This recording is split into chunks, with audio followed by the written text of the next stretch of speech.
Amendment 1. I'm Jeff Stein with today's Iowa Politics Report. No, I'm not talking about the U.S. Constitution's First Amendment guaranteeing free speech, although that is important.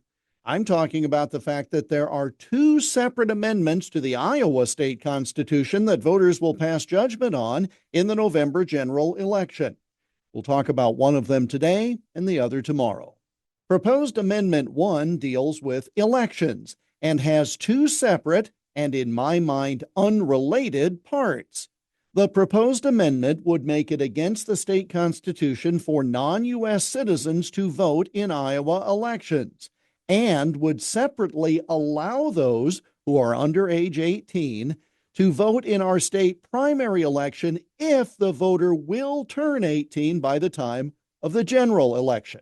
Now, I do not like bundling like this. It may be fine to bundle your house and car insurance in one policy with one agent, but these issues should be decided up or down on their own merits.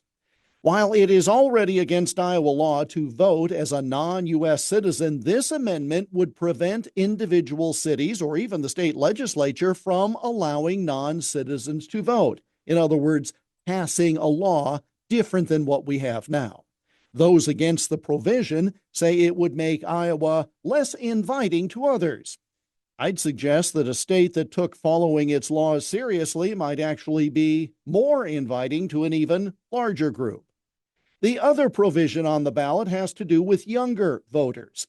If a voter is 18, he or she can vote in the general election. Now, this provision would allow a 17-year-old to vote in the June primary if he or she turns 18 before the general election. The theory is that if you can vote in the general, you ought to be able to decide who the candidates will be in that general, allowing you to vote in the primary. Each major party already allows 17-year-olds to participate in their precinct caucuses, typically held in January. That's because the parties themselves handle the caucuses. The state elections office is not involved. So you literally have situations where a 17-year-old participated in a January caucus but could not vote in a June primary, but is 18 in time to vote for the November general election. I'm a fan of dates and rules. You can't drink until you're 21. No exceptions for an earlier sip if you will be 21 by a later event. Call it the luck of when you are born, but I'm in favor of 18, meaning 18.